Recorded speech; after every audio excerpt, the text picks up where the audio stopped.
Watching the Oscars on Sunday made me realize two things. One, I realized again how much I love movies. I just love watching movies. I love going to the movies. I love seeing movies being made. I like making movies. I just really love movies. But the second thing that I realized, to make something award-winning, to make something Oscar-worthy, doesn't necessarily take the best cameras or millions and millions of dollars in budget, but it takes a lot of people. Filming is really a collaborative effort, even though when you start out in filmmaking, it really seems like a solo race. You're kind of working by yourself, you're learning by yourself. But as your career starts to progress, you start to work with more and more people, and your team starts to grow. Instead of just working on a video project by yourself, now all of a sudden you have 20 people working on the same project with you. And that is how you get Hollywood film quality. Yeah, budgets help and having the right camera gear helps,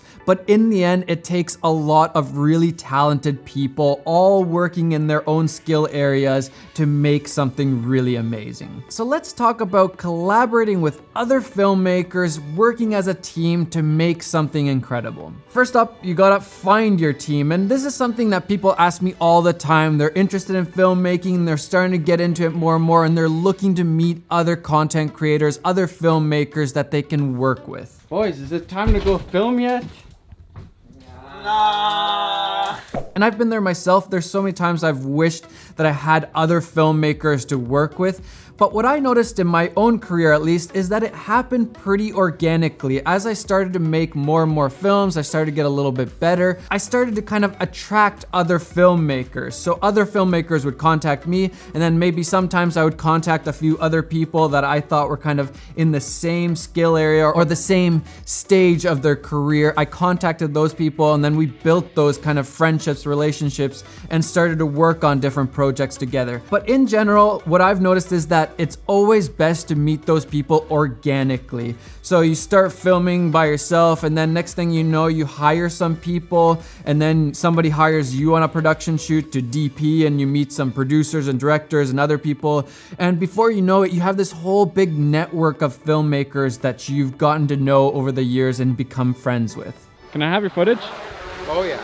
Yes, it is good to reach out also, but again, stay within kind of your level. If you're reaching out to the best of the best, they're probably not even gonna read your emails. It's better to work with people that are in the same stage as you and kind of build your own crew, because soon enough, you guys will be the best of the best. And the one thing I do wanna say is that if you go to film school, this is probably the best thing, is meeting those people, meeting those like-minded filmmaker creatives that you can work with in the future. So if you're going to film school, make sure you're meeting as many people as you can and just building those relationships, working with them, working with different directors if you're a DP, and different camera operators and gaffers and grips and all those people, just getting to know as many people as possible so that in the future you have this nice team. And then number 2 is communication. This is probably the hardest thing about working with other filmmakers or other creatives.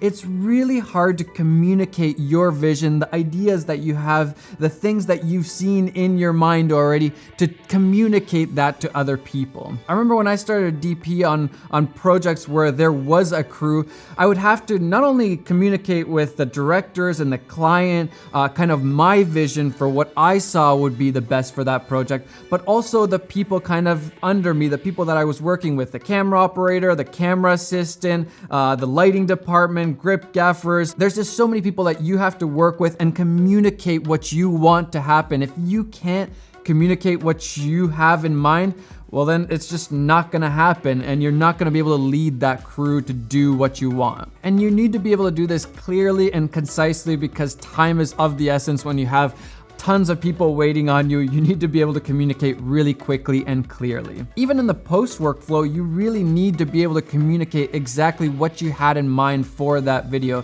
Nowadays, I have an editor that helps me edit all of these videos on my YouTube channel, and I have to be able to communicate my vision to Matt so that he can start working on that project and that I don't have to micromanage every single little detail in that video. And one of the hardest parts is the whole feedback loop. When a version is finished and then you need to give feedback on that. And we actually started using an app called Whipster in our feedback workflow. And actually I reached out to them and they sponsored this episode. So huge thanks to the amazing people at Whipster. But basically how we use this tool is that we can just drag in a video that's been exported, or we can export straight from Premiere into Whipster, and then we can start the comment process. And this is where Whipster really shines. You can just watch the video, and as you get to a point where you need to make some sort of comment, give some feedback, you can just click on a certain area or just in general and leave that feedback. So then Matt can go look at that feedback, make those changes. It's really clear, really concise. Whereas before I would kind of give him a mess of time codes, and this needs to be shifted over here, and this color needs to be changed, and this text should be here. It was just a mess. It was really hard for me to communicate that, and it was really hard for Matt to understand my feedback. Whipster makes it so easy to just give that quick feedback of add that text there, or change the color grade a little bit here, a little bit more saturation, or move this clip over to this part. It's really quick, and it also works great when you have clients and you need to give them a version to give feedback on. You can send them this link, they can leave these quick comments. Even if they're not used to the whole filmmaking world and time codes and all that stuff, it's really easy to leave that feedback and make that process a lot more efficient, because that's probably the most annoying thing about having clients and editors and this just massive feedback loop. It can just go on forever. But if you can speed this up and make it more clear, that's gonna save you a whole bunch of headaches. I'll link Whipster down below. Highly recommend it for your feedback workflow. So yeah, communication, one of the hardest things about working with other people. Just work on it. Number 3, put your ego aside. You are not the best at all things. Let the people that are really good in their areas do their thing. Empower them to be really good in their area. Don't always be micromanaging and thinking that you know the best in every single situation, because you don't. And don't force your role on other people either. If you're having to say something like, I'm the director, we should be doing it this way, you've already lost. That's never gonna work out. Be confident in your role and in your position, but also be humble enough to take advice from different people. There's so many times where a camera assistant or even a gaffer or grip will have a really good idea, and then you can take that and make it an even better idea. Having this bouncing back and forth of ideas really helps to make the best video every single time. Number 4, stay in your lane. Know your role and stay within that role for the most part. For example, if you're a camera assistant, don't start telling the director how they should be doing their job. Or if you're in the lighting department, don't start telling the producers how they should be doing their job. If someone asks for input, great, give some input. If you have any ideas, if you don't, just stay quiet. But always be really careful. For example, I would never, as a DP, touch the sound guy's equipment. I wouldn't touch any of their microphones, because let's just say something happens and all of a sudden the settings are a little bit messed up.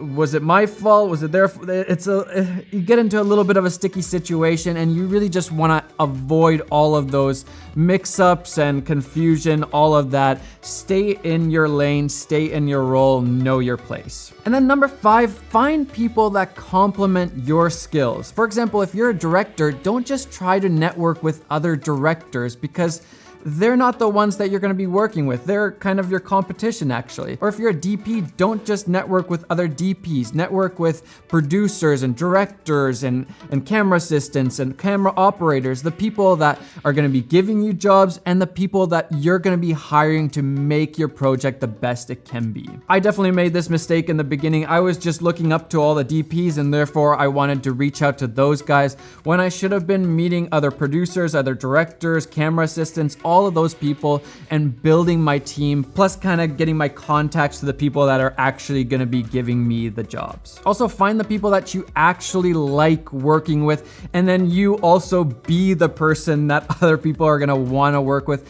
That's the one thing that I always noticed, is that the people that are just really good to work with, they always get callbacks. And then the people who come late and are a little bit annoying, a little bit too loud, and just just not fitting in, they just won't get the callbacks. They won't get another job from those same people. So make sure you're a good person to work with, and make sure you're bringing in people into your team that you really enjoy being around. Because if you're having to travel for a month in Europe with the same people all the time, day in, day out, you want to be able to get along with them and not just hating your life, even though you're making possibly good content.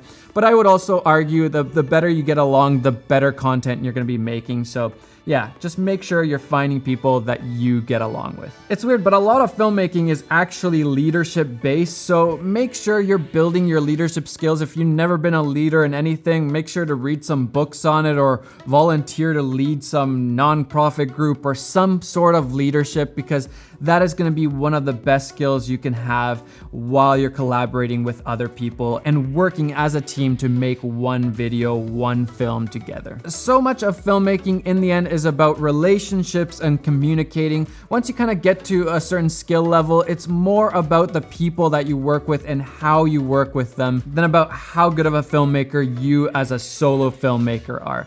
So start building your team and make sure you're learning how to communicate and lead well, because those are going to be the best things when you're collaborating with other people. And that is how you make Hollywood quality films.